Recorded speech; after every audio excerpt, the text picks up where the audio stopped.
ఇక మరో breaking news చూస్తున్నాం. ఫార్ములా ఈ కార్ రేస్ వ్యవహారంలో పరిణామాలు రోజుకో మరుపు తిరుగుతున్నాయి.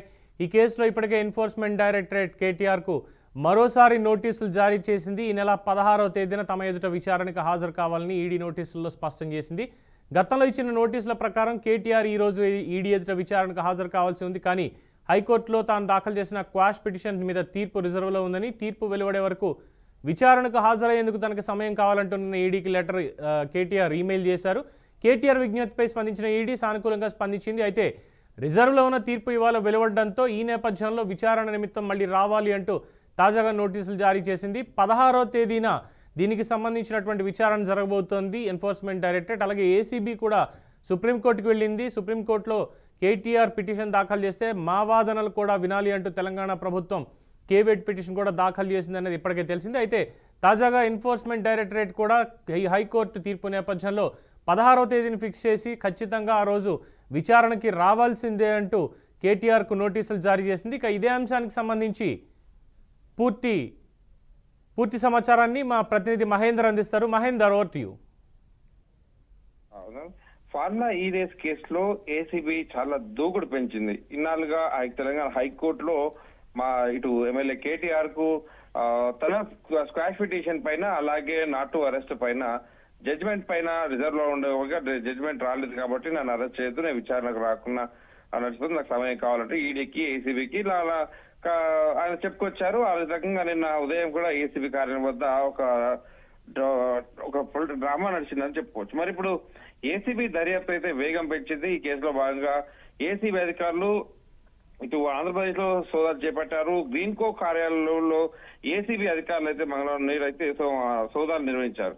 ఈ సంస్థకు చెందిన పలు కార్యక్రమాల్లో సోదాలు నిర్వహించి కీలక డాక్యుమెంట్లను స్వాధీనం చేసుకున్నట్టు తెలుస్తుంది. అట్లాగే మచిలీపట్నం అంటే ఆంధ్రప్రదేశ్ మచిలీపట్నంలో ఎస్ అర్బన్ డెవలపర్స్ కార్యాలయంలో తెలంగాణ ఏసీబీ అధికారులు సోదాలు చేసి ప్రింటర్స్ తీసుకెళ్లారు. పలు డాక్యుమెంట్లను ఏసీబీ అధికారులు సేకరించారంటే ఎక్కడ హైదరాబాద్ కేసు, ఎక్కడ మచిలీపట్నం అంటే ఏసీబీ ఏ స్థాయిలో దీంట్లో సీరియస్నెస్ గా ఉంది, ఏ స్థాయిలో దీంట్లో దర్యాప్తు చేస్తుందో ఇక్కడే అర్థమైపోతుంది. మరి అలాగే ఏపీ తెలంగాణలో గ్రీన్ కో కార్యాలయంలో ఏసీబీ సోదాలు చేపట్టింది. నేడు ఉదయం నుంచి కూడా మాదాపూర్లోని గ్రీన్ కో కార్యాలయంలో సోదాలు జరుగుతున్నాయి. గ్రీన్ కో అనుబంధ సంస్థ అయిన ఎస్ నెక్స్ట్ జెన్స్ లో సోదాలు చేపడుతున్నారు. ఇక మచిలీపట్నం గ్రీన్ కో ఆఫీస్ లో మొత్తం 12 మంది ఏసీబీ అధికారులు తనిఖీలు చేపట్టారు. ఫార్ములా ఈ కార్ రేస్ కు సంబంధించి నిధులు ఏ అకౌంట్ నుంచి వచ్చాయనే అంశంపై ఏసీబీ అధికారులు ఆరా తీస్తున్నారు. తెలంగాణ నుంచి వచ్చిన ఏసీబీ ఉన్నతాధికారులు టీం మొత్తం తనిఖీలు అయితే చేస్తున్నారు. ఇప్పటికే అక్కడ ఉన్నటువంటి చలమశెట్టి సునీల్ కు చెందిన గ్రీన్ కో సంస్థ అని ఏసీబీ అధికారులు అయితే చెప్తున్నారు. మరి ఇది ఇలా ఉండగా ఫార్ములా ఈ రేస్ కేసులో గ్రీన్ కో అనుమతి సంస్థల ఎలక్ట్రల్ బాండ్ వ్యవహారం కూడా తెరపైకి వస్తుంది. ఫార్ములా ఈ కేసు ఒప్పందానికి ముందు ఎలక్ట్రల్ బాండ్ల రూపంలో బీఆర్ఎస్ పార్టీకి 41 కోట్లు పై ఏసీబీ దృష్టి సారించింది. 2022 అక్టోబర్ 25న రేసు నిర్వహణకు ద్వైపాక్షిక ఒప్పందం జరిగింది. మరి అంతకు ముందు ఏడాది ఏప్రిల్లో 31 కోట్లు అంటే ఇది కేవలం ఈ రేస్ కేసులో 56 కోట్ల రూపాయలు చెల్లింపులు హెచ్ఎండిఎల్ కాదు. దీంట్లో లోతుగా అధ్యయనం చేస్తుంది ఏసీబీ. మరి ఎలక్ట్రల్ బాండ్ల రూపంలో 41 కోట్ల రూపాయలు, ఏప్రిల్లో 31 కోట్ల రూపాయలు, అక్టోబర్ లో 10 కోట్లు ఇలా గ్రీన్ కో అనుబంధ సంస్థలు బీఆర్ఎస్ కు ఎలక్ట్రల్ బాండ్లను సమకూర్చడంపై ఏసీబీ అధికారులు అయితే ఆరా తీస్తున్నారు. మరి ఫార్ములా ఈ రోజు వ్యవహారం ఎమ్మెల్యే కేటీఆర్ ఆర్థిక శాఖ అనుమతి లేకుండా అంటే మాజీ మంత్రిగా ఉన్నప్పుడు లేకుండా 45 కోట్ల బదిలీకి అనుమతులు ఇచ్చారని ఆరోపణలు ఉన్నాయి. మరి ఈ నేపథ్యంలో ఆ డబ్బు ఏ ఖాతాలకు వెళ్ళిందని కూడా ఏసీబీ దర్యాప్తు చేపడుతుంది. మరి ఫార్ములా ఈ కేసులో విచారణకు రావాలని కేటీఆర్ కు ఏసీబీ రెండోసారి నోటీసులు ఇచ్చింది. ఈ నెల 9న విచారణకు రావాలని సోమవారం అయితే నేను కేటీఆర్ కు నోటీసులు ఇచ్చిన విషయం తెలిసిందే. తాజాగా ఈడీకి కేటీఆర్ మరోసారి నోటీసులు ఇచ్చింది. మరి ఈ నెల 16న విచారణకు రావాలని కోరింది.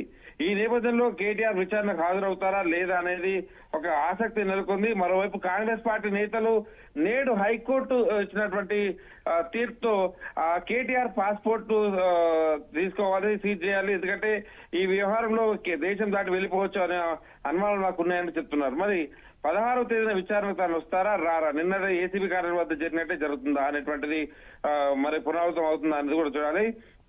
ఇదిలా ఉంటే ఫార్ములా ఈ రేస్ కేసులో మరో పరిణామం చోటు కేసుకు సంబంధించి సుప్రీంకోర్టులో రాష్ట్ర ప్రభుత్వం ఇటు కేవియట్ పిటిషన్ దాఖలు చేసింది.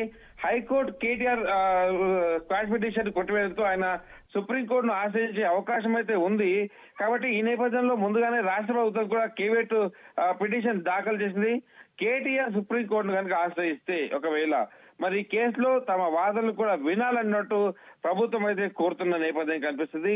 మొత్తానికి కేటీఆర్ ను ఫార్ములా ఈ కార్ రేసు ఒకటి కాదు, దీనిలో మనీ లాండరింగ్ కేసులు జరిగాయి, ఎలక్ట్రానిక్ బాండ్ల అంశం ఉంది.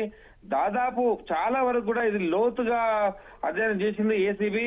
దీని అనుబంధంగానే ఇటు ఫాలో అవుతుంది. ఈడీ కూడా దీంట్లో ఎంటర్ అన్న పరిస్థితి. సో వైపు ఈడీ వైపు ఏసీబీ విషయాలు రెండింటిలో కూడా విచారణ ఎదుర్కోవాల్సి ఉంది. దీంట్లో చాలా పరిణామాలు చాలా కీలకంగా ఉండే అవకాశం కనిపిస్తుంది. Right, thank you Mahender.